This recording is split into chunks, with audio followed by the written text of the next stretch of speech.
je kamu tahu sebelum-sebelum ni kan cikgu akan buat ulang kaji mengikut topik. So jadi hari ni cikgu nak dalam tempoh 1 jam ni cikgu nak memperkenalkan dekat kamu. Mungkin ada yang dah tahu, yang sedia maklum tentang apa ni format SPM kan. Mungkin cikgu-cikgu kamu dah cerita dah format SPM, kertas ni kertas 2 ada apa, ada apa, ada apa. Cuma hari ni kita nak tengok dengan lebih dekat. Kita nak tengok dengan lebih dekat tentang format SPM tu. Maksudnya kita nak pergi tengok, okey kalau bahagian A, macam mana soalan akan ditanya. Jadi cikgu tak lengkapkan keseluruhan. Cikgu tak lengkapkan keseluruhan lah. Semuanya format tu betul-betul sebiji. Cuma cikgu pilih bahagian A tu ada 2 soalan. Bahagian B cikgu pilih 1 soalan. Dan bahagian C cikgu pun pilih 1 soalan. Supaya kamu nampak bagaimana cara soalan tu ditanya dan bagaimana cara kita nak jawab dan bagaimana pula dari segi markah dia. Jadi kita akan tengok satu persatu dalam tempoh 1 jam ni. InsyaAllah mungkin kita boleh siap sampai bahagian C. Jadi bila yang paling penting sekali ialah bahagian C. Kerana cikgu nak tunjukkan dekat kamu bagaimana soalan bahagian C ditanya daripada satu cerita. Dia macam contohnya cerita tentang Ahmad. Daripada Ahmad saja dia boleh keluar daripada pelbagai topik. Mungkin soalan A tu dia daripada topik 1. Soalan B daripada topik 2, soalan C daripada topik 3. Tapi cerita dia tentang Ahmad je. Jadi kita nak tengok satu persatu. Bagaimana soalan bahagian C ditanya dan cikgu akan bagi tahu dekat kamu. Untuk pelajar cemerlang, kamu kena tengoklah nanti bahagian C, kamu kena tanya diri kamu. Bahagian C ni aku boleh jawab sampai mana? Kalau kamu boleh cuba sampai di akhir soalan dan kamu continue. Bagi pelajar sederhana lemah pun kamu kena tengok. Jangan tak jawab bahagian C. Kerana bahagian C ni orang kata dia ada pecahannya soalan yang senang. Soalan sederhana senang dan sukar. Jadi kita kena tahu kalau aku ni, okay, aku kategori apa dan aku nak jawab kat mana. Jangan tak jawab langsung. Yang tu cikgu nak betul-betul pergi memfokuskan kepada kamu tentang soalan-soalan kertas 2. Kerana kita tak boleh nak target macam dulu lagi. Dulu sebelum-sebelum ni cikgu semua tak payah risau. Kamu boleh tanyalah cikgu kamu. Kita tak payah risau, kita tahu dah. Kita dah jadi ahli nujum dah. Kita dah tahu dah. Okey, soalan nombor 1 apa dia? Soalan nombor 2 apa? Soalan nombor 3 apa? Kita boleh tahu. Boleh bagi tahu kat kamu. Sampai soalan ke-15 kita boleh bagi tahu kat kamu apa nak keluar. Tetapi untuk kamu berbeza. Kenapa? Kerana kita tak boleh lagi nak jadi ahli nujum. Kerana kamu ialah orang kata apa? Batch pertama yang mengambil peperiksaan dengan format baru. Jadi kalau kamu tanya semua orang pun, semua pakar matematik macam mana pun, dia pun tak boleh bagi tahu kamu soalan 1 apa dia. Tetapi kita kena pelbagaikan. Kita tengok, okay, tajuk ni boleh ditanya dalam soalan bahagian A, boleh ditanya dalam bahagian B. Kalau dia tanya bahagian B macam mana? Kalau dia tanya bahagian A macam mana? Macam itulah. Okey, jadi itulah cara kita nak tengok soalan kita ni. Baik. So, cikgu terus pergi kepada soalan nombor 1 bahagian A. Cikgu nak tanya kamu boleh nampak dengan jelas ke? Ke nampak macam blur? Nampak blur. Nampak blur kan? Sebab tu cikgu pun nampak blur.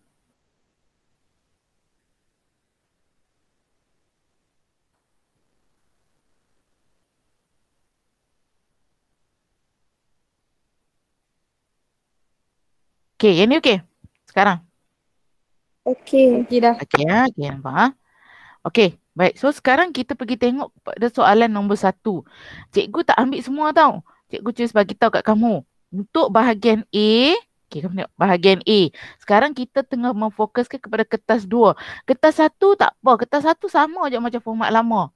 Dia soalan objektif sahaja. Jadi kamu perbanyakkan latihan dalam soalan objektif. Yang tu je kamu kena buat. Okey? Dan kamu tanya cikgu kamu apa tips-tips untuk kertas 1, bagaimana cara ada setengah-setengah soalan yang kita tengok sahaja, guna kalkulator saja dan kita dapat jawapan. Sekurang-kurangnya di situ tak silap cikgu minimum ada 10 soalan yang boleh tengok-tengok saja dan guna kalkulator. Dah dapat jawapan. Yang lain memerlukan pengiraan sikit-sikit tu, kamu try carilah macam cikgu kata kat kamu, kita ikut tanya diri kita. Kita nak lulus, kita nak dapat apa? Kalau kita nak dapat C, Kita kena usaha untuk sampai dapat C. Tapi kalau kita ni sekadar nak dapat E, jap pula cikgu, saya ni bapak saya dah kaya cikgu, saya rasa macam takat-takat lulu cukup lah, nanti saya continue lah, bapak saya ada ni apa ni CEO Mega Holding, tak apa. Okey, kalau dah bapak CEO Mega Holding, kamu pun akan jadi CEO satu hari nanti, dan kamu dah takat bagi cukup-cukup makan pun tak apalah. Tapi nasihat cikgu untuk kita macam kita ni nak sambung belajar, sekurang-kurangnya make sure kamu dapat C. InsyaAllah memang kamu boleh lepas masuk mana-mana pun tak ada masalah. Jadi macam mana nak dapat C? Make sure kertas satu kena cari soalan, cuba buat soalan kertas satu objektif, make sure kena betul 15 ke atas. Boleh dapat C dah. Dan kertas dua, kamu kena make sure kalau kamu nak jawab latihan, kamu kena pastikan lepas kamu mark kertas kamu kena dapat sekurang-kurangnya 60% ke atas. 55 pun bolehlah cikgu bagi diskaun. 55. Tapi bawah daripada tu susah kalau kertas satu kamu teruk. Ini cikgu cerita yang kertas satu dia 15, kertas dua bagi dapat 60, dah dapat C dalam tangan. Jadi maksudnya tiap-tiap kali buat latihan kira markah. Buat kertas dua kira total markah berapa.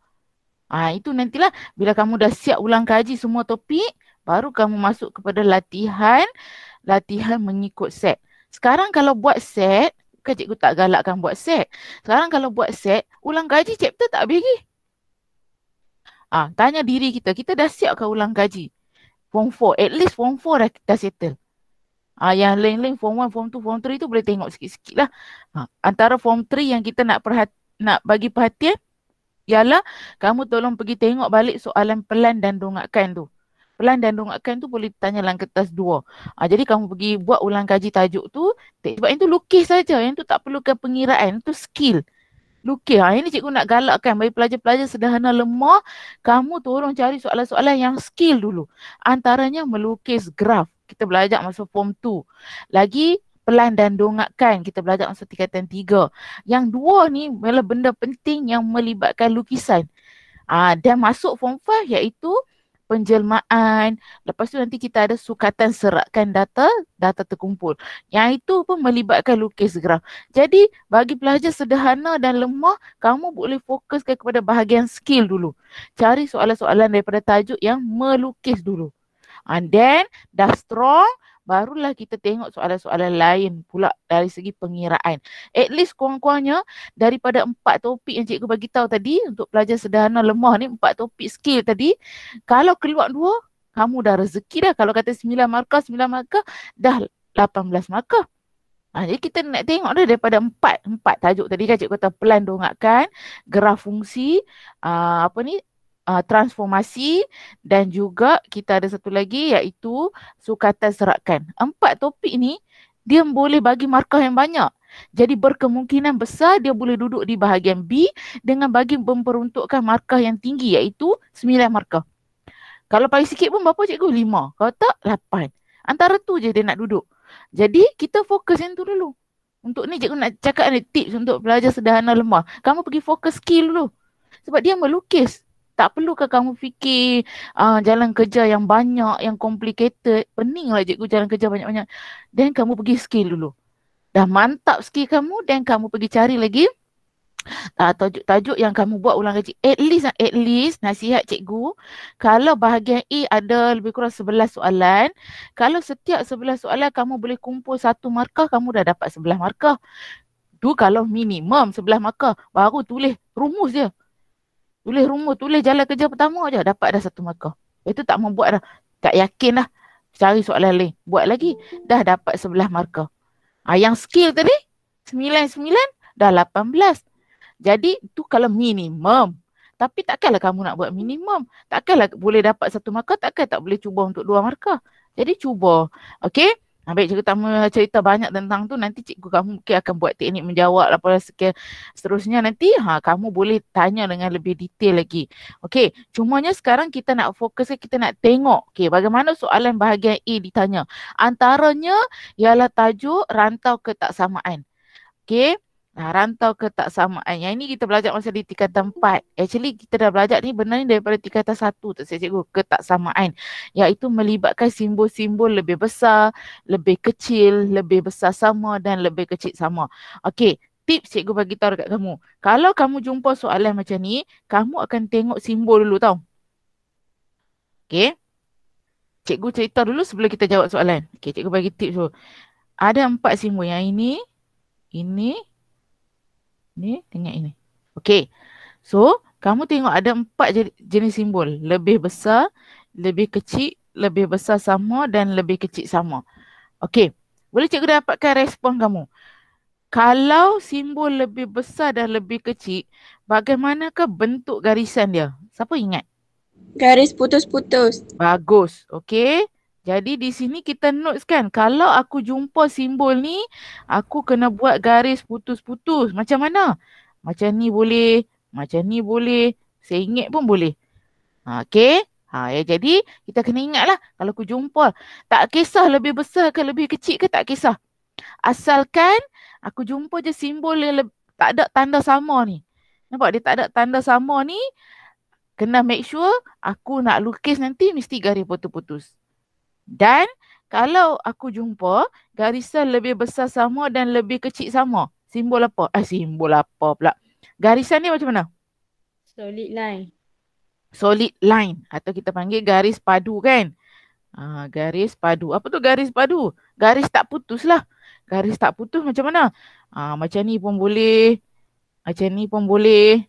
Macam ni pun boleh. Okay. Maksudnya cikgu nak beritahu. Ada beberapa jenis bentuk garisan yang kita kena tahu. Jangan terkejut pula. Nak tengok ni. Cikgu tak ajak apa bentuk ni. Takkan ada kot. Tak. Okay. Baik. Jadi ini untuk simbol. Lebih besar, lebih kecil, garis putus-putus. Lebih besar sama, lebih kecil sama, garis padu atau solid line. Okay. Apa pula perbezaan dari segi simbol? Simbol. Okay, tengok. Kalau cikgu kata dia lebih besar ataupun lebih besar sama, apa kamu kena faham dari segi lorek. Macam mana kita nak lorek dia? Kita nak lorek dia di atas ke di bawah? Atas. Yes, apa-apa yang besar. Tengok macam mana cikgu saya nak tahu? Okay, cuba cantum ni. Dapat huruf apa ni? B. B. B bermaksud besar. Besar bermaksud lorek atas. Maksudnya apa cikgu? Maksudnya kalau dia bagi garisan putus-putus ke ataupun garisan tak putus ke, solid line ke, kita kena faham apa itu lorek atas. Lorek atas kalau macam ni, mana atas dia? Yang ini atas. Jadi kita akan lorek sini. Kalau garisan dia tegak macam ni, dia bukan atas, dia ada kiri kanan. Jadi kalau besar kanan lah. Kalau besar lorek kanan. Okey. Lagi kalau kalau garisan macam ni, garisan melintang macam ni cikgu. Garisan melintang atas kan? Lorek atas. Buat sikat. Lorek atas. Jadi tak kisahlah sama ada dia lebih besar sama atau lebih besar saja. Dari segi melorek, kita perlu lorek atas. Kamu cantum huruf ni, kamu dapat B besar, lorek atas. Tapi kalau apa beza dia? Kalau dia bagi lebih besar saja, garis putus-putus. Kalau dia bagi lebih besar sama, garis solid line. Okay. Kemudian kita tengok pula, kalau simbol tu lebih kecil dan lebih kecil sama. Okay. Kan? Lebih kecil ni garis putus-putus. Lebih kecil sama solid line. Bagaimana dari segi lorekkan dia? Kita nak lorek mana? Lorek atas ke lorek bawah? Bawah. Kita lorek bawah. Okay. Lorek bawah macam mana cikgu nak tahu? Cikgu cantumkan. Kamu dapat huruf apa? Dapat huruf apa ni? K. K bermaksud apa? Kecil. Bila kecil, lorek bawah. So set dalam otak kamu, besar lorek atas, kecil lorek bawah. Besar lorek atas, kecil lorek bawah. Kalau tak ada tanda sama, garis putus-putus. Kalau ada tanda sama, garis solid line. Okay. Baik, sekarang kita tengok soalan. Okay, yang ni secara umum lah. Umum. Okay. Sekarang kita tengok dia kata apa? Dia kata lorek rantau yang memuaskan ketaksamaan 4Y lebih besar 2X tolak 8, Y tambah X lebih kecil sama 6 dan X lebih besar sama negatif 3. Lebih besar dan sama negatif 3. Seterusnya, kenal pasti titik yang memuaskan rantau ketaksamaan linear berikut. Kenal pasti. Okey, berapa markah dia bagi? Tengok. 4 markah. Jadi untuk bahagian A, soalan dia lebih kurang 3 ke 5 markah saja. Tak lebih pada itu. Sama ada dia bagi 3 markah, 4 atau 5. Tak ada setengah-setengah. Jadi masa kamu dapat soalan ni, kamu nak lorek. Sebab dia kata lorek kan? Lorek rantau. Okey. Dan kita highlight dulu apakah persamaan telah diberi. 1, 2, 3 persamaan di sini. 3 ketaksamaan. Bila ada 3 ketaksamaan, bermaksud cikgu nak tanya kamu, kita mesti ada berapa garisan? 3. Yes, kita mesti ada 3 garisan. Bagus. Sekarang kalau kamu tengok gambar rajah ni, dia ada berapa garisan? 2. Maksudnya, ada 1 garisan hilang. Belum ada lagi. Dan dia nak apa? Dia nak kamu yang buat garisan itu. Cuba kamu kenal pasti. Garisan mana yang belum ada?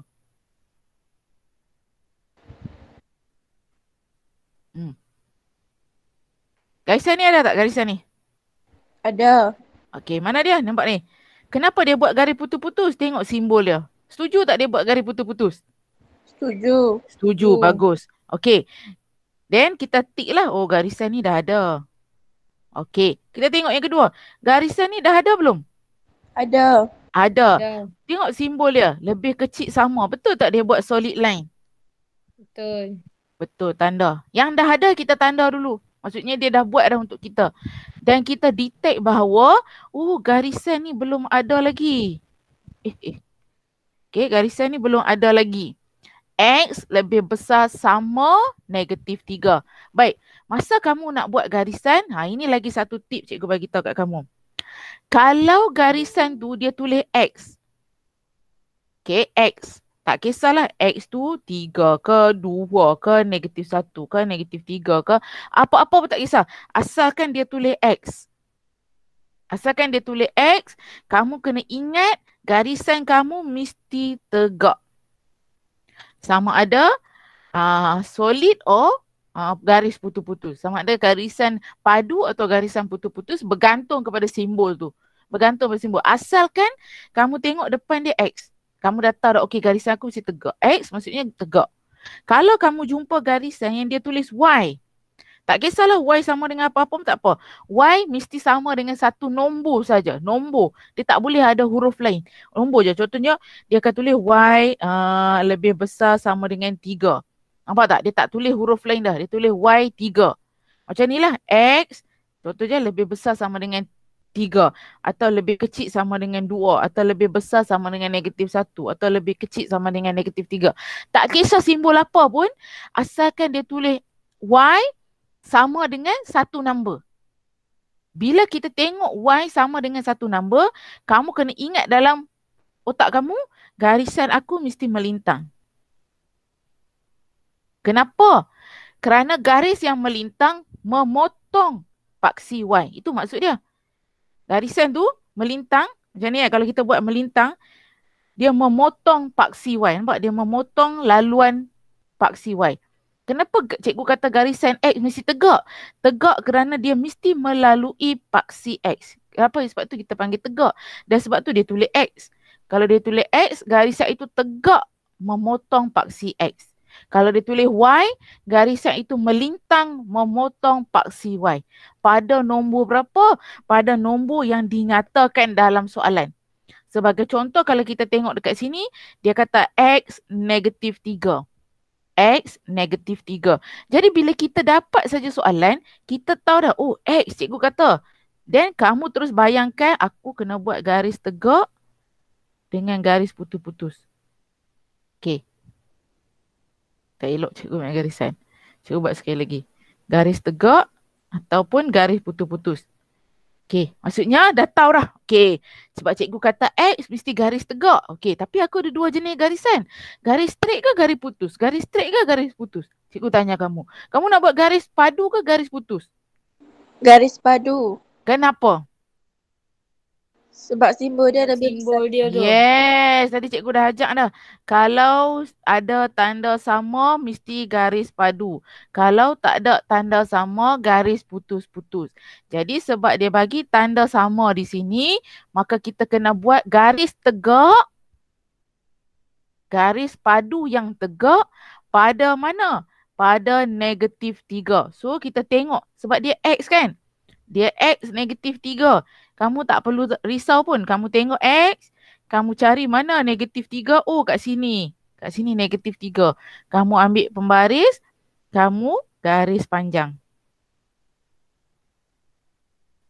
Siap. Ini bermaksud garisan dia X sama dengan -3. Terus buat satu garisan.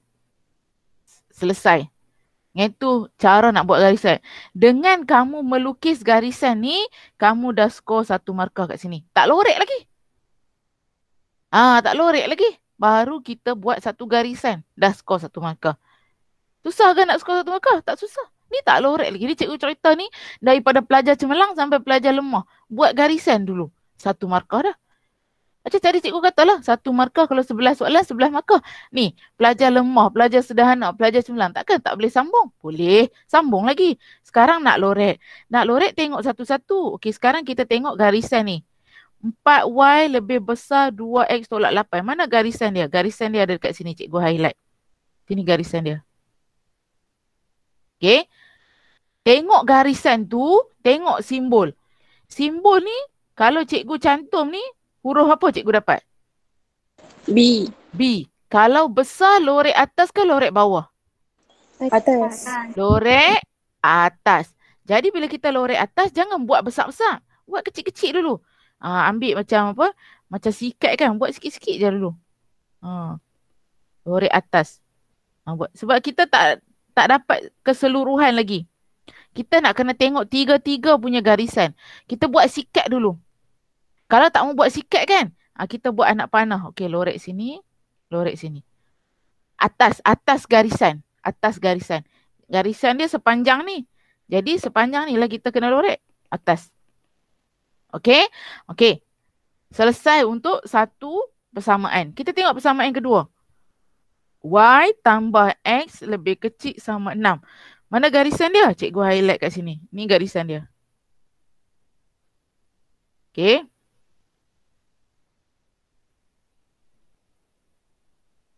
Okey, cikgu highlight garisan dia. Sekarang kita tengok simbol kelas. Simbol dia apa kelas? Kalau cikgu cantum ni apa dia? Huruf apa?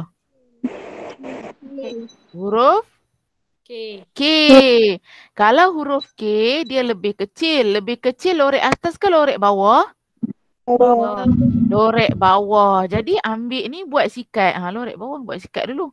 Bawah kan? Bawah garisan kan? Yang tu je kamu kena faham. Bawah garisan. Lorek bawah. Okey. Next, kita tengok ini. X lebih besar sama -3. Ini garisan yang kita buat tadi. Warna merah tadi. Jadi, simbol dia apa? Kalau cikgu cantum kat sini, simbol dia B. B bermaksud besar. Besar lorek kiri ke kanan? Kanan. Kanan. Jangan lupa. Kalau besar lorek kanan. Jadi cikgu pun buat sikat dulu. Buat sikat kecil-kecil kan.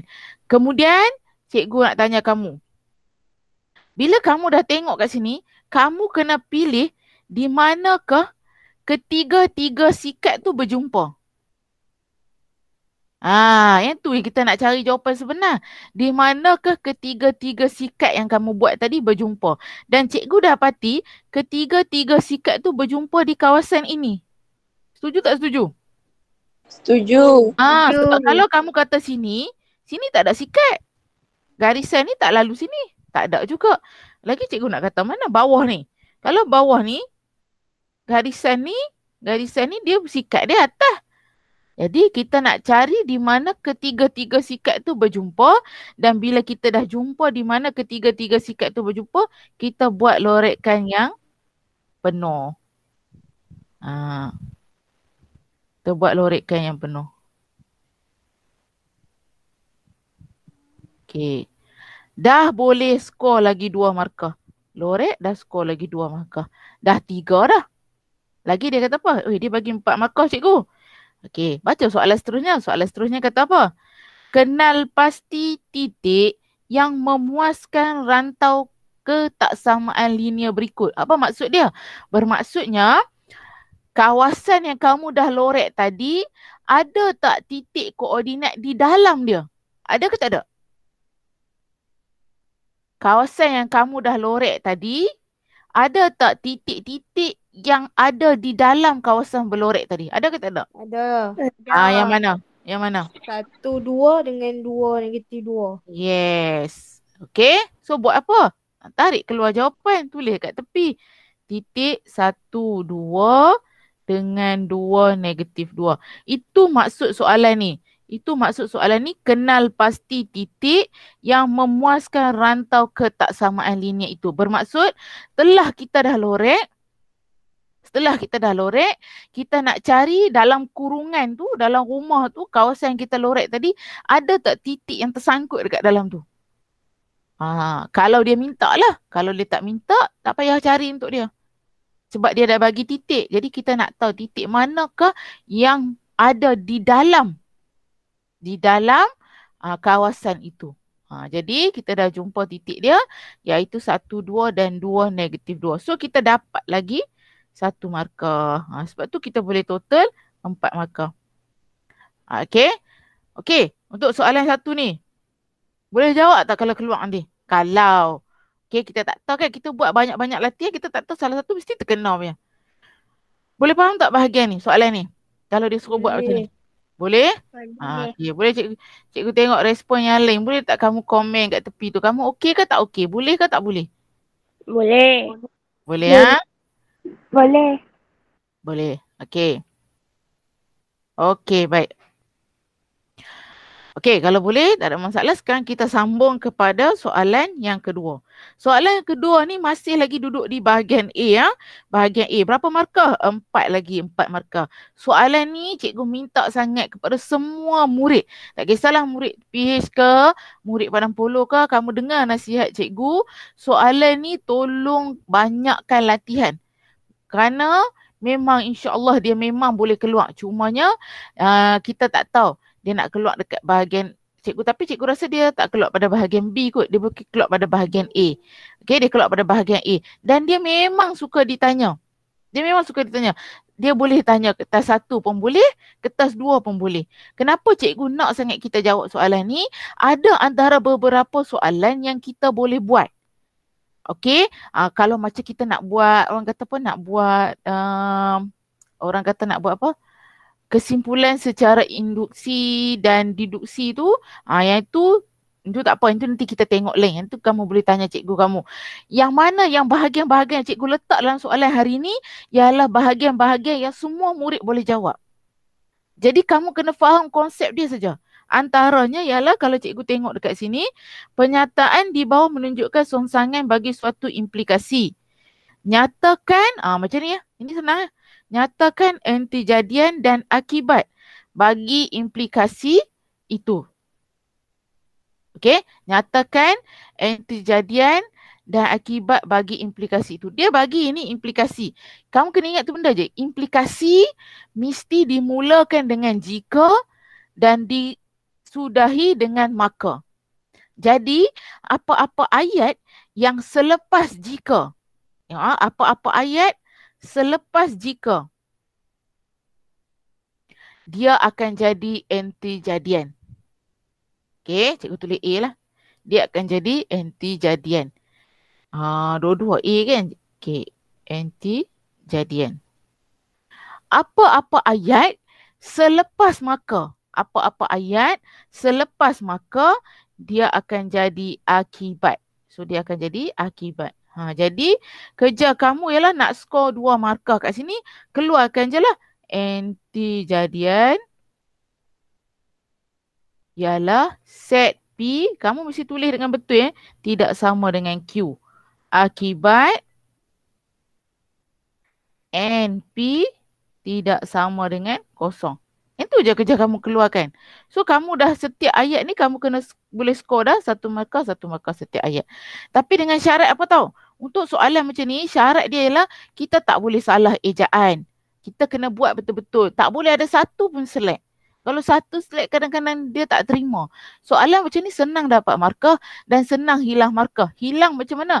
Kerana kesilapan calon SPM tu untuk dia nak tulis ayat tu dengan betul. Itu je kesilapan calon ni. Kalau kita mark paper kat situ untuk bahagian soalan macam ni, dia banyak akan bagi tahu calon ni silap dari segi ejaan, dari segi salah tulis ayat, ada perkataan tu dia tak masukkan. Itu je masalah kita untuk soalan macam ni. Okay, jadi ini dipanggil antijadian dan seterusnya kita panggil akibat. Okay, next, permis. Okey, bagaimana cara untuk kita nak buat permis 2 jika diberi permis 1 dan juga kesimpulan? Ya, ini sebenarnya nasihat cikgu. Cikgu dulu dengan pelajar tipis, cikgu dah buat ulang kaji dah tajuk ni. Kamu sebenarnya boleh buat rujukan tentang bentuk-bentuk, orang kata bentuk-bentuk hujah secara diduksi. Okey, kamu boleh induktif dengan didaktif punya hujah tu kan. Kamu pergi tengok balik bagaimana bentuk dia. Bagaimana bentuk hujah ni supaya bila kamu nampak bentuk, kamu senang nak buat. Cikgu tengok sekejap. Cikgu ada tak nota tu lagi? Penakulan. Okey, cikgu ada. Yang ni, hujah didaktif. Okey, kalau cikgu boleh recallkan dekat kamu, hujah didaktif ni ada 3 bentuk. Hujah didaktif ni ada 3 bentuk. Jadi, bila kamu boleh faham ketiga-tiga bentuk ni, kamu boleh buat soalan tadi. Okey, bagaimana cara dia? Kalau kamu tengok soalan tadi, soalan kita ni, okey, cikgu ajak kamu jalan terus kan, daripada kita nak tengok bentuk tu, kita tengok permis 1. Jika X sama dengan 4, maka X kuasa 3 sama dengan 29. Okey, lepas tu permis 2 dia tak bagi. Permis 3 tiba-tiba, permis 3 pula, kesimpulan tiba-tiba dia bagi X tidak sama 4. Apa cikgu ajak kamu? Benda pertama kamu dapat soalan, kalau siapa yang dah cekap 3 bentuk, then kamu boleh faham 3 bentuk. Dia dah tahu dah jawapan, dia tak payah fikir. Tetapi bagi pelajar yang tak tahu lagi, cikgu ajak tips kamu, bila kamu jumpa permis 1, ada jika maka yang tu kamu potong dulu. Sebab jika maka tidak akan ditulis dalam permis 2 dan kesimpulan. Jika maka hanya ditulis dalam permis 1 sahaja. Jadi kamu ni nak jawab permis 2. Bila kamu nak jawab permis 2, potong jika, potong maka kerana dia takkan ditulis. Dia takkan ditulis dalam permis 2. Okey, yang tu step pertama. Step kedua, cari apakah persamaan. Apakah persamaan di antara permis 1 dan kesimpulan? Cikgu nak tanya kamu. Apa yang kamu nampak yang sama di antara permis 1 dan kesimpulan? X dengan betul. 4. X dengan 4. 4. Bagus. Okey. So kita pun yang sama itu kita potong. X potong. Lagi 4 potong. Apa masalah dekat sini? Masalah dekat sini ialah tanda sama telah ditukarkan kepada tanda tidak sama. Cikgu Zoom. Jadi bermaksud yang telah ditukar ni, okey, yang telah ditukar akan dimasukkan dalam permis 2 dan yang belum ditulis lagi. Yang ini yang belum ditulis lagi akan dimasukkan dalam permis 2. Macam mana kita nak gabungkan? Siapa boleh bagi tahu?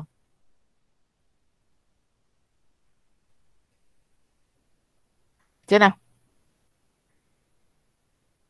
Siapa nak cuba? Jangan takut. Tak apa, cuba.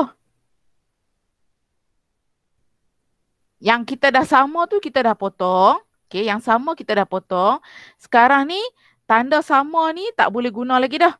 Sebab kesimpulan dia dah guna tanda tidak sama. Jadi tanda tidak sama yang kita tak potong tadi, kita kena masukkan di permis 2. Dan kedua-dua nilai yang tak kedua-dua simbol ni X kuasa 3 dengan 29 ni dia masih belum ditulis lagi di mana-mana.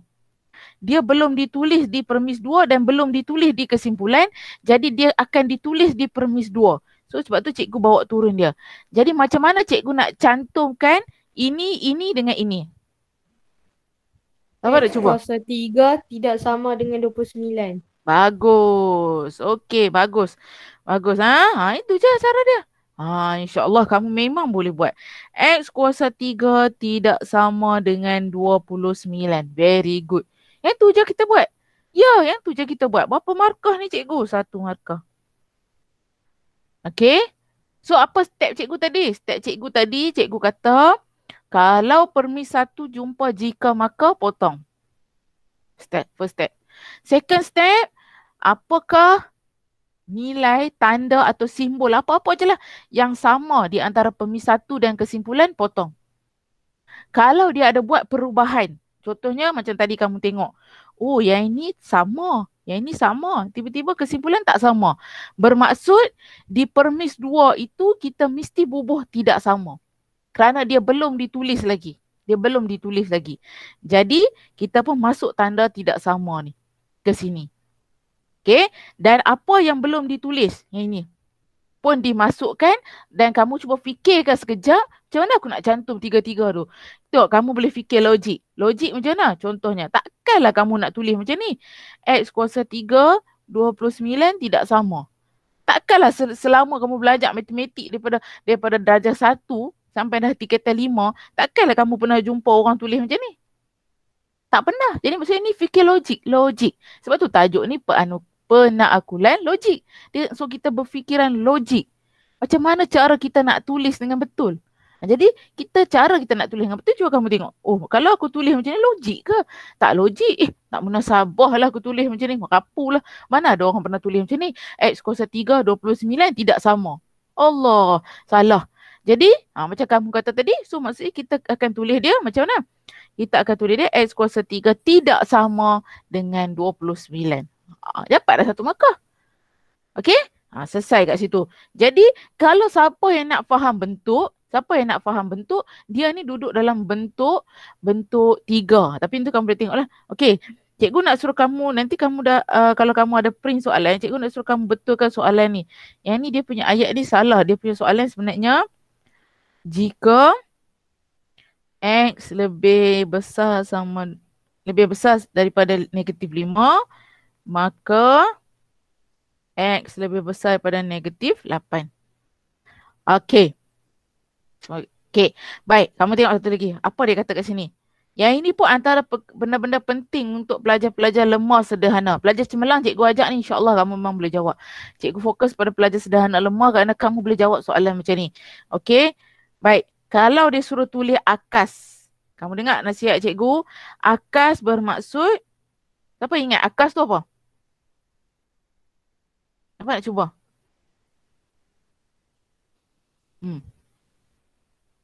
Akas. Tak ingat kan? So ni kerja kamu ni, kena buat ulang kaji. Ulang kaji topik, baru masuk pada latihan set soalan. Akas bermaksud, budak-budak TPH pun tak ingat dah. Cikgu dah buat ulang kaji dah. Akas bermaksud terbalikkan ayat dia. Okey, tanpa mengubah jika maka. Sebab cikgu kata bila orang sebut implikasi mesti bermula dengan jika, maka, yang tu kita nak isi tu apa dia. Jadi kalau kat sini dia dah bagi jika X lebih besar negatif 5, maka X lebih besar negatif 8. Dia dah bagi. Bila orang sebut akas terbalik.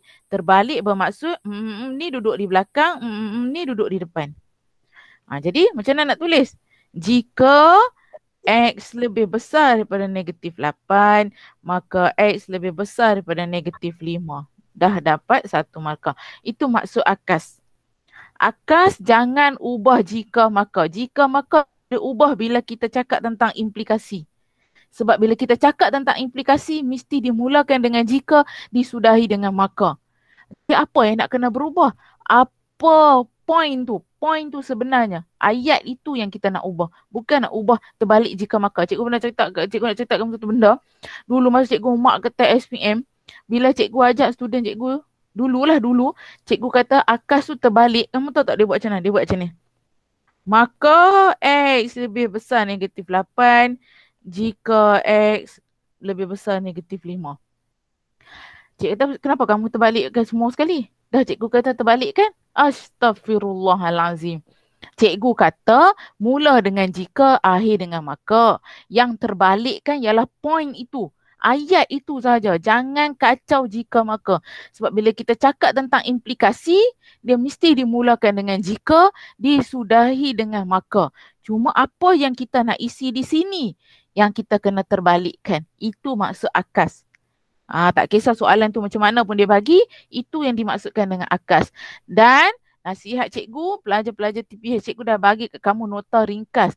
Kamu tolong tengok balik akas, songsangan, kontrapositif, lagi satu implikasi, bagaimana cara kita nak buat. Okay? So kamu kena pergi tengok balik. Kerana tajuk ni, tajuk yang kita boleh skor. So di sini kita dah boleh skor 4 markah. Okey, baik. Seterusnya cikgu masuk kepada bahagian B. Okey, kita ada masa lagi kan. Cikgu masuk kepada bahagian B. Yang ni kita nak beri perhatian. Okey. So kita tengok soalan bahagian B ni. Tajuk yang cikgu pilih daripada soalan bahagian B ni ialah tajuk penjelmaan. Penjelmaan pula. Transformasi. Okey, dan cikgu percaya kebanyakan semua student TPH dan juga student Padang Polo semua dah belajar tentang tajuk transformasi ni. Ni tajuk fresh. Iaitu tajuk yang telah dibelajar di tingkatan 5, iaitu gabungan transformasi. Jadi masih kita fresh dari dalam otak kita, sebab tu cikgu pilih tajuk ni. Kalau cikgu pilih tajuk-tajuk lain, nanti kamu ada yang tak ulang kaji lagi, jadi tak syok nak buat. Okay, bila kita tak ulang kaji, percaya je kat cikgu. Kalau kita tak ulang kaji, memang tak syok kita nak buat soalan. Okay, jadi kita tengok macam mana kita nak buat soalan ni. Berapa markah dia bagi? 10 dia bagi kat sini. Okay, 10 markah. Okay, so apa cikgu nak buat soalan ni? Kita baca soalan dulu. Dia kata rajah menunjukkan sisi 4 ABCD ini, PQRS kat sini, PKLM yang besar ni. Okay, dilukis pada satu satah kartis. A. Transformasi P ialah pantulan pada garis lurus. Cikgu pun dah tersilap dah. Kamu nanti tambah sini. Lurus. Pada garis lurus X sama dengan 3. Jadi apa kamu kena faham? Kalau kamu jumpa huruf P, kamu kena buat pantulan pada garis X sama dengan 3. Kalau kamu jumpa T, kamu kena buat transilasi 2 negatif 4. Okay. Jadi cikgu pernah ajak dulu dekat student cikgu, kalau kamu jumpa macam ni, transilasi.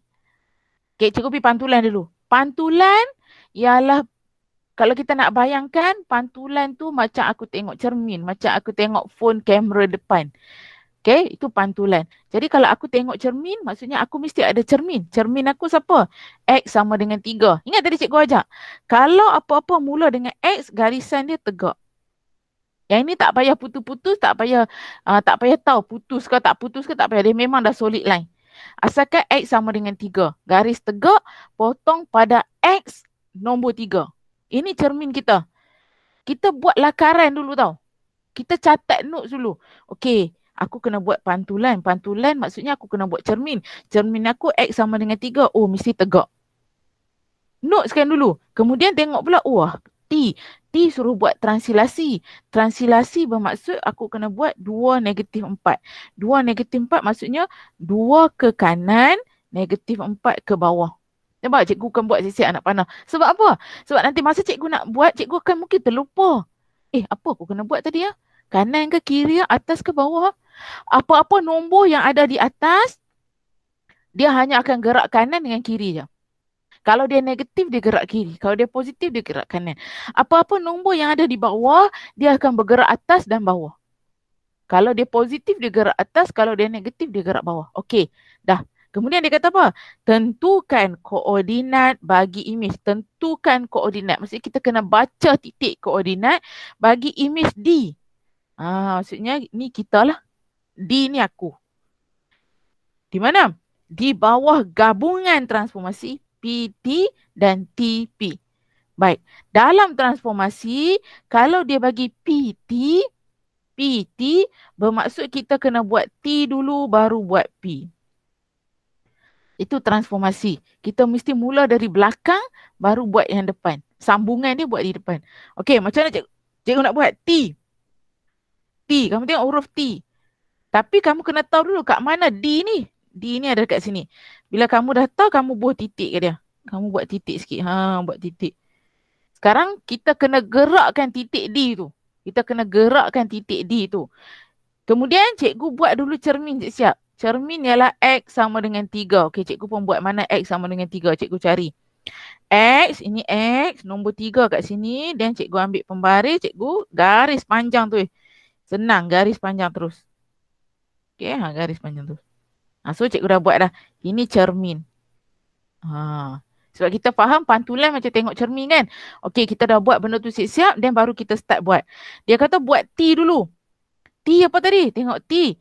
T suruh buat apa? Translasi. Translasi apa? Kanan 2 kali, bawah 4 kali. So kita mula dari sini. Kanan 2 kali. Okey. Kanan 2 kali. 1, 2. Turun bawah 4 kali. 1, 2, 3, 4. Sampai dekat situ kita bubuh titik dulu. Okey, sampai dekat sini kita bubuh titik yang pertama. Okey. Bubuh titik yang pertama, siapa nak tolong bacakan dekat cikgu? Apa titik koordinat dia?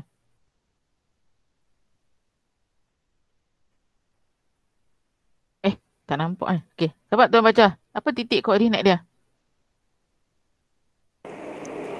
6, 7. 6, 7. Bagus. Macam mana baca? Tengok titik ni, dia berhenti kat sini kan? Tengok X dia berapa? 6. Y dia berapa? 7. Okey. Yang itu kita tulis dulu. 6, 7. Lepas tu kita buat anak panah. Buat anak panah bermaksud apa? Bermaksud cikgu nak sambung daripada titik 6, 7 ni, cikgu kena buat apa? Selepas T, cikgu kena buat P.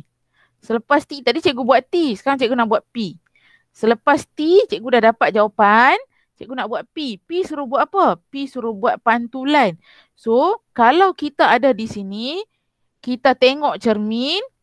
Itu maksud tengok cermin. Kita di sini dan kita tengok cermin. Okey, cikgu tanya kamu. Kamu tengok cermin berapa kotak? 3. 3. Jadi, kamu akan keluar daripada cermin pun dengan berapa kotak? 3. 3 juga. Itulah pantulan. Ya, siapa yang raise hand tadi? Okay, so kita bubuh titik kat sini. Mesti jarak yang sama. Kalau tengok cermin 3 kotak, keluar daripada cermin pun mesti 3 kotak. Okay, so berapa koordinat dia? 07.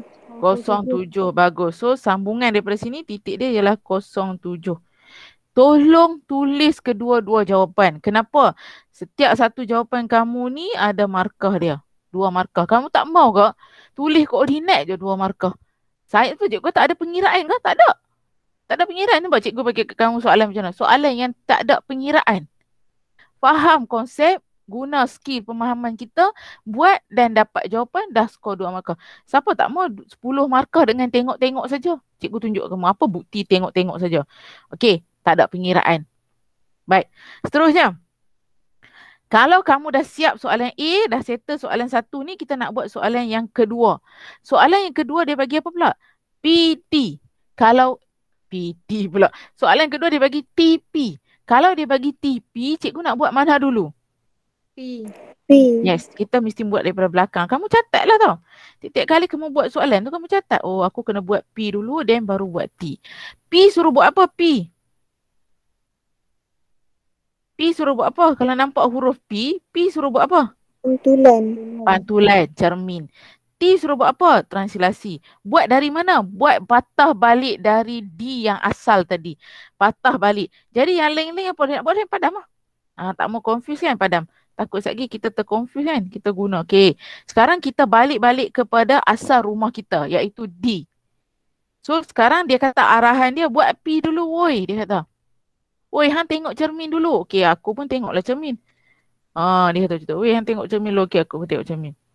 Okey. Aku tengok cermin berapa jarak ni? Berapa kotak ni tengok cermin? 1. 1. Jadi aku kena keluar daripada cermin berapa kotak? 1. 1 juga. Okey. So bubuh titik. Bubuh titik besar-besar. Ni lah kata-kata SPM tu kita nak buat tu last. Buat betul-betul punya. Kertas dapat free kan? Buat betul-betul punya. Conteng lah berapa banyak kita nak conteng pun. Okey. So kita pun tulis koordinat. Siapa nak baca koordinat? Berapa koordinat dia? 2, 11. 2, 11. So kita buat sini 2, 11. Adakah cikgu dah siap? Belum. Belum. So cikgu buat anak panah, cikgu sambung, cikgu kena buat apa sekarang? T. T suruh buat apa? Translasi. Gerak kanan berapa kali? 2. Turun bawah berapa kali? 4. 4. Jadi sambung daripada titik hijau yang cikgu berhenti tadi. Kanan 2 kali. 1, 2, turun bawah 4 kali. 2, 3, 4. Okey, cikgu sampai kat titik ni, cikgu pun buat besar-besar. Kan? Kita nak all out terus kan untuk SPM tu. So, kita pun baca titik. Berapa titik dia? 4, 5. 4, 7. 7. Jadi cikgu boleh jawab kat sini. 4, 7. So, dapat lagi berapa markah cikgu? 1 sini, 1 sini. Tak mau ke 4 markah? Buat yang tu je 4 markah. Jadi kita kena tahu berapa markah dan macam mana kita nak dapat. Okey, seterusnya. Next. Cikgu padang tadi. Okey, sekarang kita nak tengok B. Dia kata apa? PKLM ialah image bagi ABCD di bawah gabungan transformasi VU. Huraikan selengkapnya transformasi U dan transformasi B. Apa maksud dia? Maksud dia, kamu tengok dan kamu cuba kenal pasti. Dia ni buat apa? Dia ni buat pantulan ke? Dia ni buat translasi ke? Dia ni buat pembesaran ke? Dia ni buat putaran ke? Yang tu kita nak tengok dulu. Okey? Jadi tapi sebelum kita nak tengok, kita kena tahu siapa image, siapa objek. Dia kata PKLM ialah image bagi ABCD. Sekarang cikgu tanya kamu. Daripada soalan yang kamu baca ni, PKLM ialah image bagi ABCD. Cikgu nak tanya kamu siapa objek, siapa image. Kalau kamulah baca soalan. Cikgu tak apa dengar kot sikit. Objek Okey. ABCD. Okey. So, bila kamu tahu dia tu objek, kamu tulis sini O. PKLM. Dia ialah image yang terakhir sekali, iaitu image yang kedua. Jadi, apa cikgu nak cerita kamu? O nak pergi image kedua, dia kena jumpa dia ni dulu. Itu kamu kena faham. Dia kena jumpa image satu dulu. Jadi, O kena jumpa yang ini baru jadi ini. Sekarang cikgu tanya kamu lah. Secara umum lah kalau kamu tengok saja, image ni, image satu nak pergi image dua, dia sebenarnya apa? Apa bagi kita? Pembesaran. Yes, bagus. Tengok, kamu dah tahu tu pembesaran, tetapi yang itu akan jadi V. Transformasi yang kedua. Sebab sebelum V, kita kena cari U dulu. Maksudnya dari O nak pergi image satu ni dia buat apa? Kalau dah yang kedua tu kamu kata tadi pembesaran, kamu tulis dulu. V tadi pembesaran. Kamu note dulu kat sini. Pembesaran. Masalah cikgu nak tahu U. U ni dia buat apa? Apa boleh nampak? U ni Putaran. yes, bagus. Okey. U ni ialah putaran. Macam mana cikgu tahu putaran? Macam mana kamu tahu putaran? Kan cikgu kata tadi, tengok-tengok saja. Mana ada soalan tengok-tengok saja? Ini soalan tengok-tengok saja. Tengok-tengok saja tu maksudnya apa? Cuba kamu tengok. Tengok, kita tengok titik ni. Titik ni, dia mula-mula muncung dia dekat atas. Tiba-tiba muncung dia dekat tepi.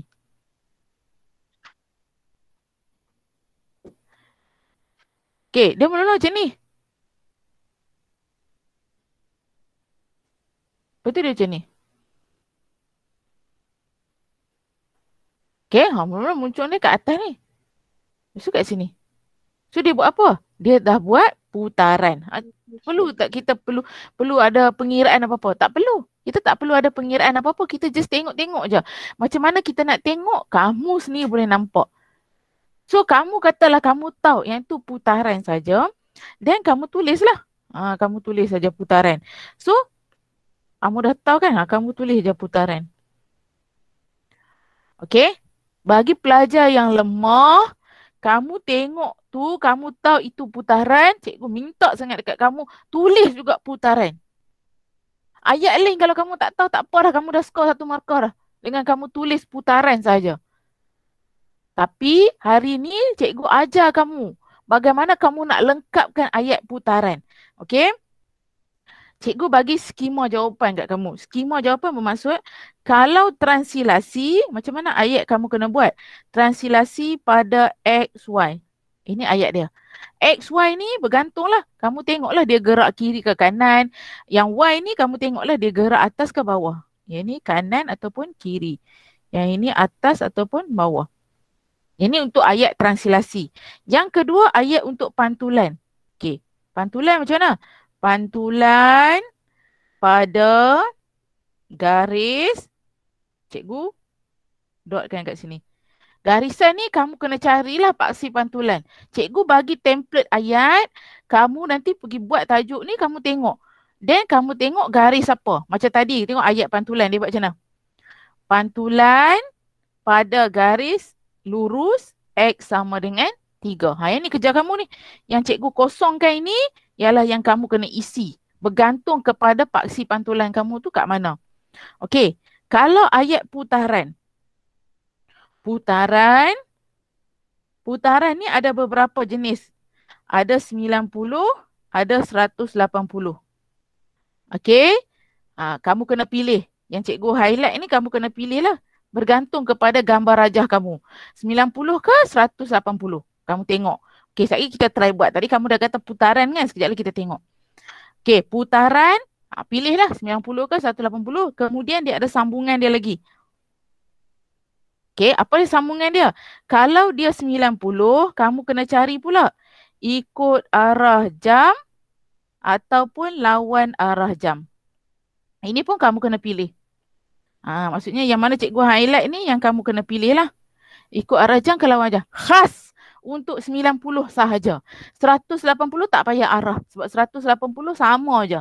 Kalau ada masa lebih, cikgu memang nak tunjuk dekat kamu. Bagaimana ikut arah jam dengan lawan arah jam. Tapi kita tak sempat. Jadi cikgu tak boleh tunjuk lah sebab cikgu dah sediakan animasi iaitu bagaimana pergerakan tu. Itu nanti kalau kita ada masa bersama lagi, cikgu akan tunjuk kat kamu. Tapi cikgu bagi template dulu siap-siap kat kamu. Okey. Tadi 90 kan? 90 kalau ikut arah jam kan lawan arah jam. Kemudian sambungan ayat dia pada pusat. Pada pusat garis. Okey. Yang mana cikgu garis itu yang kamu kena isi. Pusat ni apa cikgu? Pusat ni ialah titik koordinat. Okey, itu untuk ayat putaran. Kemudian yang terakhir kita ada ayat pembesaran. Pembesaran pada pusat. Pada pusat ni cikgu garis lah. Bermaksud kamu kena carilah nanti. Pada pusat. Betul dengan faktor skala. Faktor skala pun kita kena cari. Faktor skala ni kalau dalam kata lainnya cikgu pernah ajak student cikgu nak cari faktor skala K sama dengan I per O. Image bahagi objek. Panjang image bahagi panjang objek kita dapat faktor skala. Jadi cikgu panggil dekat mereka KIO. KIO maksudnya nak cari faktor skala K sama dengan image bahagi objek. Image bahagi objek. Jadi ini adalah template jawapan kalau translasi macam mana ayat dia. Kalau pantulan macam mana ayat dia. Kalau putaran macam mana ayat dia. Kalau pembesaran macam mana ayat dia. Cikgu bagi siap-siap. Bila kamu ada template, kamu tahu apa yang kamu kena isi, apa yang kamu kena cari. Yang tak perlu dicari tu kamu hafal siap-siap. Macam ayat pantulan. Ejaan mesti betul. Pantulan. Cikgu bisa mark paper dia tulis macam ni. Satu. N saja hilang. Orang pantulan dia tulis patulan. Tak ada markah tau. Kosong. Ejaan salah tak ada markah. So tu soalan ni senang dapat markah, senang hilang markah. Okey. Baik. Sekarang kita habiskan bahagian B lah. Maksudnya kita tak sempat nak buat bahagian C lagi. Kalau ada masa lagi kita boleh berjumpa lagi untuk kelas tambahan seterusnya. Kamu simpan soalan ni. Hutang cikgu dengan kamu ialah kita akan selesaikan bahagian C. Apa pun hari ni kita habiskan bahagian B. Cikgu ambil masa sedikit lagi. Okey, sikit lagi cikgu ambil masa untuk kita habiskan bahagian B supaya kamu boleh cari latihan yang banyak untuk soalan transformasi ni. Okey, baik, tadi kita dah tahu dah. Oh, U putaran, V pembesaran. Sekarang kita nak sambung ayat kita. Putaran. Tadi dia kata apa? Putaran berapa darjah? Ikut jam ke lawan jam pada pusat apa? Okey, kita tengok. Putaran tadi, kamu tahu dia pusing dari muncung sini, dia pusing ke sini. Okey, dia pusing ke sini sebab muncung dia ada dekat sini. At least pilih satu titik cukup.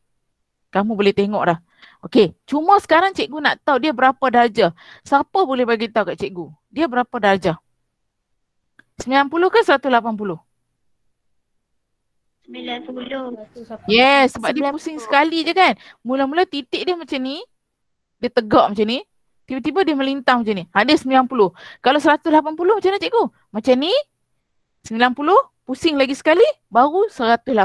2 kali pusing. Tapi sekarang dia sekali pusing je. Maksudnya dia dari sini dia pusing ke sini. Okey. Tengok anak panah cikgu. 90. Okey. Kita setuju. Kita kata dia 90. Sini pusing sini. 90. Okey. Kalau kamu dah tahu kamu tambah lagi. Tulis jawapan. 90 darjah. Bila 90 darjah, cikgu kata apa? Bila 90 darjah dia mesti ada ikut arah jam dengan lawan arah jam. Tengok anak panah cikgu, ikut jam ke lawan jam? Lawan. Jam. Yes. Lawan. So tambah lagi ayat. Lawan arah jam. Lawan arah jam. Kamu dah skor berapa markah tau? Macam cikgu beritahu kamu. Putaran eja betul 1 markah. 90 lawan arah jam 1 markah. Dah 2 markah. Oi, siapa tak mau tengok je. Tengok putaran, tulis putaran. 90 darjah, tulis 90 darjah. Ikut jam ke lawan jam, tulis ikut arah jam ataupun lawan arah jam, 2 markah. Sambungan ayat dia apa? Pada pusat. Yang ini yang kebanyakan pelajar tak suka cari. Pada pusat. Dia lemah bahagian ni. Cikgu ajarkan untuk kamu. Tapi kamu kena terima hakikat bahawa dengan cikgu explain sekali, kamu kalau faham terus, alhamdulillah, itu rezeki kamu. Tapi bagi murid-murid yang kalau cikgu ajak sekali ni tak faham, jangan bebai. Jangan macam, alas lah. Tak apa, dengar cakap cikgu, kamu dah skor 2 markah dah. Pusat tu kamu hentam lah apa pun tak apa. Pubuhlah apa pun. Kalau rezeki dapat 1 markah lagi. Kalau tak, 2 markah dalam tangan dah. 2 markah dalam tangan dah. Okey? Jangan rasa macam stres. Macam apa ni cikgu ni ajak ni tak faham lah. Apa ni nak cari pusat putaran. Jangan risau. 2 markah dah tak? Ada dah. Dah cukup. Okey? Yang tadi tu pusat tu kalau faham cikgu ajak ni continue. Kalau tak faham kamu hentam lah. Jangan cerita kat orang. Okey? Jangan cerita kat orang. Kantut gitu kan. Tapi kebanyakan macam tu lah orang akan cakap. Okey, apa cikgu ajak kamu? Cara untuk mencari pusat putaran. Pertama, kamu tahu dia pusing dari sini ke sini. Kamu buat anak panah ni dulu. So ini step pertama. Buat anak panah dulu. Okey. Kemudian step kedua, kita akan cari titik yang sepadan. Cikgu pilih titik ni dengan titik ni. Apa maksud titik sepadan? Mula-mula dia dekat sini, lepas dia pusing dia dekat sini. Lepas tu cikgu buat apa? Cikgu buat L. Cikgu buat huruf L yang jauh daripada anak panah. Ingat cikgu? L yang jauh daripada anak panah yang kita buat tadi. Macam mana cikgu? Macam ni. Ambil sini, tarik. Okey. Buat L. Inilah L yang menjauhi anak panah. Apa maksud cikgu L yang menjauhi anak panah? Cikgu boleh juga buat L macam ni. Ini. Turun bawah. Kamu tengok ada 2 L di sini. L yang berwarna pink dengan L yang berwarna hijau. Apa beza dia? Ayat cikgu kata L yang jauh daripada anak panah. Kalau cikgu pakai L warna pink, ni L ni mendekati anak panah. Sebab tu cikgu tak mau. Sebab tu ayat cikgu apa? L yang menjauhi anak panah. Jadi cikgu tak mau L warna pink ni. Itu maksud L yang menjauhi anak panah. Sebab tu kita kena buat anak panah dulu. Sebab tu kita kena buat anak panah dulu. Baru kita tahu nak buat L tu kat mana.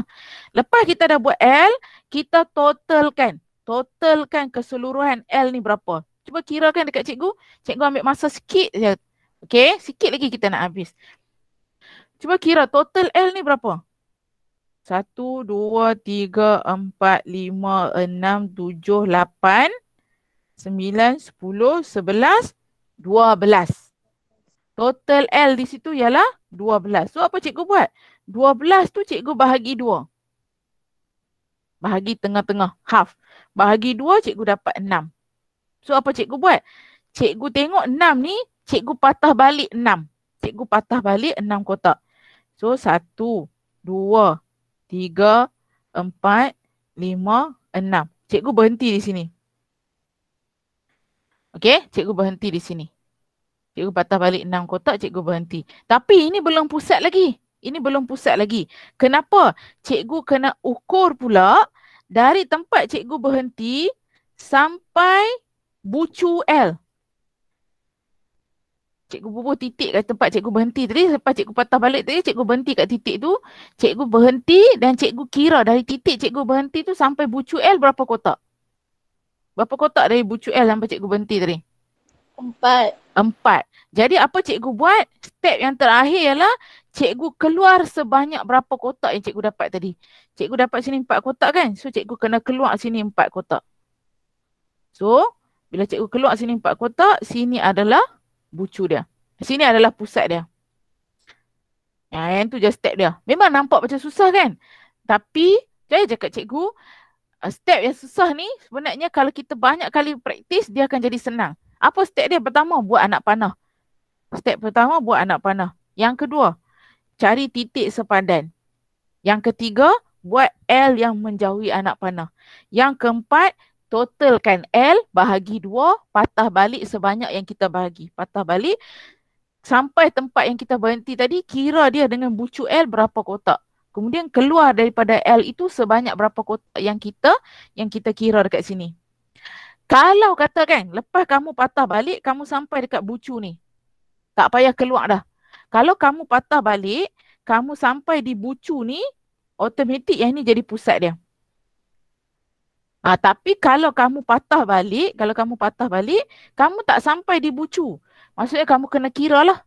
Berapa jauh kamu berhenti tadi dengan bucu L. Sebenarnya kamu keluar daripada situ. Keluar ke belakang, keluar. Bukan masuk ke sini, keluar. Kat mana L kamu tu, kamu keluar daripada situ. Sebanyak berapa kotak jarak kamu ke bucu tadi. Yang ni antara tips yang cikgu dapat lah. Yang agak, tak tahu lah bagi kamu macam mana. Mungkin kamu ada tips kamu sendiri. Ada setengah orang, dia mungkin boleh garis dulu. Kemudian dia tengok kat mana dia akan dapat 90 darjah. Okey, baik. So sekarang cikgu dah dapat pusat dia 10, 9. So cikgu masukkan dekat sini sambungan ayat kita tadi. Pada pusat 10, 9. Okey, so kita dah skor lagi 1 markah. Okey, baik. Macam cikgu kata tadi, kalau siapa-siapa yang rasa susah, just kamu buat ayat sampai putaran 90 darjah lawan arah jam pun, alhamdulillah kamu dah skor 2 markah. Okey, seterusnya kita tengok sikit lagi. Okey, cikgu minta maaf saya cikgu ambil sikit lagi sebab cikgu nak habiskan bahagian B. Okey, kemudian kita nak buat V. Tadi V, kamu dah tahu dah V tu pembesaran. Kita nak sambung ayat pembesaran apa? Pada pusat. Oh, senang ini, pada pusat. Ni tips cikgu bagi tahu kamu. Okey. Selalunya cikgu kita akan ajak macam mana sambung titik, betul tak? Okey, kita boleh sambung titik. Sebagai contoh, cikgu ambil titik Q ni. Titik Q ni, dia sebelum dia besar dia kat Q. Cikgu nak tanya kamu, selepas dia besar dia ada kat mana? K. Dia ada kat mana? K. Dia dekat K. Baru 1 titik kita dapat kan? Kita dapat titik tu, kita pun garis panjang. Tak cukup 1 titik, kita cari lagi 1 titik. Cikgu kata cikgu ambil titik R. Titik R sebelum dia besar dia dekat R. Selepas dia besar dia ada kat mana? L. Dia ada di L. Itu maksud titik yang sepadan. Titik sepadan, so cikgu ambil, cikgu pun cantumlah garisan dia. Okey, cikgu cantum. Okey, Dan cikgu tengok kedua-dua garisan tu berjumpa di mana? P. Berjumpa di P. So, yang mana dia berjumpa, inilah pusat dia. Pusat ni ada dua cara. Pusat putaran pula. Pusat pembesaran ni ada dua cara nak tulis. Sama ada pertama kamu tengok dia huruf apa? Dia huruf P. Kamu tulis P terus. Ataupun ada setengah orang dia nak baca koordinat pun boleh. Koordinat dia apa kat sini? 8, 7. Okay? So ada dua cara untuk kita tulis pusat putaran. Pembesaran pada pusat P pun boleh. Ataupun dia nak tulis pada pusat 8, 7 pun boleh diterima. Jadi kamu pilihlah mana yang senang. Kamu nak tulis titik koordinat pun boleh. Kamu terus nak tulis P pun boleh. Okey. Okey. Habis untuk pusat putaran. Sambungan ayat dia apa? Pusat putaran pula. Pembesaran pada pusat dah dapat dengan faktor skala. Okey, sambung ayat dengan faktor skala. Dengan faktor skala. Okey, kita nak cari faktor skala. Tadi cikgu kata faktor skala apa? K. K sama dengan I per O. Okey, kita tengok sini. I, image. Image bermaksud yang dah besar. Image bermaksud yang gambar yang dah besar. Gambar yang dah besar tu maksudnya kata cikgu pilih satu garisan kat sini. Dari sini sampai sini. Panjang image. Yang ni kita panggil I. Berapa unit kat sini? Panjang image. 6. 6. Okey. Kamu baru dapat image. Kamu mesti cari garisan yang sama sebelum dia besar. Sebelum dia besar, dia kecil kan? Kat mana garisan yang sepadan dengan dia? Itu kita panggil garisan sepadan di objek. Inilah garisan sepadan kat sini. Berapa unit? 4. 4. Jadi yang ini mewakili O, iaitu 4. Apa formula dia tadi? K sama dengan image per objek. So image 6, objek 4. Ringkaskan dapat berapa? 3/2. 3/2. Bagus. So masukkan dekat sini. Faktor skala 3/2. Okey, kita tengok berapa markah kita dapat. Pembesaran ejaan betul 1 markah. Pada pusat betul 1 markah. Faktor skala betul 1 markah. Berapa dengan buat 2 ayat ni? Masya Allah. Kita buat 2 ayat ni, kita dapat 6 markah kelas. 6 markah. Kamu tak mau ke pulun benda ni? Kenapa cikgu nak ajak sangat benda ni? Ada pengiraan tak? Allah, pengiraan pun kat sini je. Sikit je. K sama dengan image per objek. Yang lain apa?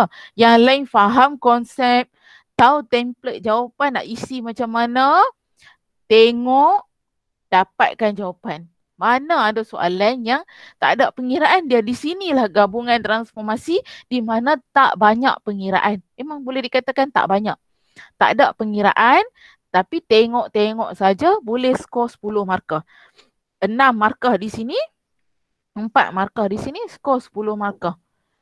So, nasihat cikgu hari ni mungkin kita akan, kalau kita selepas tamat kelas tambahan kita, kalau kita berhenti di sini, maka di sini sajalah kita akan berhenti dan kita akan lupa. Tetapi kalau pelajar yang dia tak nak berhenti, dia dah tengok dah, benda ni aku boleh jawab ni. Kenapa aku nak sia-siakan peluang ni? Jadi, siapa yang rasa dia selepas ni dia nak cuba, pergi ambil soalan, carilah, cikgu rasa banyak grup Telegram yang ada soalan-soalan tentang penjelmaan apa-apa transformasi ni. Ambil, buat banyak kali, insya-Allah buat dalam 5-6 kali, dia akan tertanam terus dalam otak kamu dan kamu tak akan lupa lagi. Okey. So, boleh tak? Boleh. Ada masalah tak? Okey.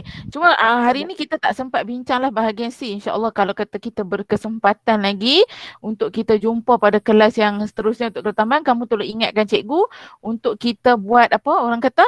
Habiskan bahagian C. Okey, bersama dengan kedua-dua sekolah lah. So kalau tak ada apa-apa, ada apa-apa tak pertanyaan sebelum kita tamat kelas? Tak ada. Tak ada. Okey, sekejap kalau tak ada cikgu nak stop sharing dulu. Okey, siapa yang rasa nak buka kamera tu bolehlah buka kamera.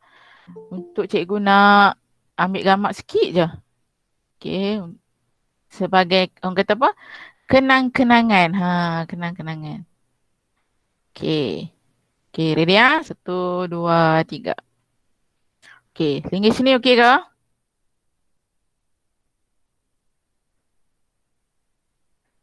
Okey, so kalau tak ada apa-apa, so kita tamatkan kelas kita kat sini.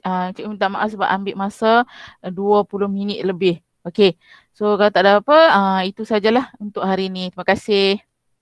Terima kasih, cikgu. Terima kasih Okey. cikgu. Bye. Terima kasih cikgu. Terima kasih Okey. cikgu. Terima kasih cikgu. Okey, Terima kasih cikgu. okey baik. Terima kasih cikgu. Okey.